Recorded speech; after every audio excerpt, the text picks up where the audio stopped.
ॐ सोमनाथाय नमः। ॐ मल्लिकार्जुनाय नमः। ॐ महाकालेश्वराय नमः। ॐ ओंकारेश्वराय नमः। ॐ वैद्यनाथाय नमः। ॐ भीमशंकराय नमः।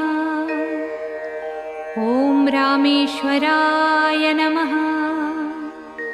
ॐ नागेश्वराय नमः। ॐ विश्वेश्वराय नमः। ॐ त्र्यंबकेश्वराय नमः।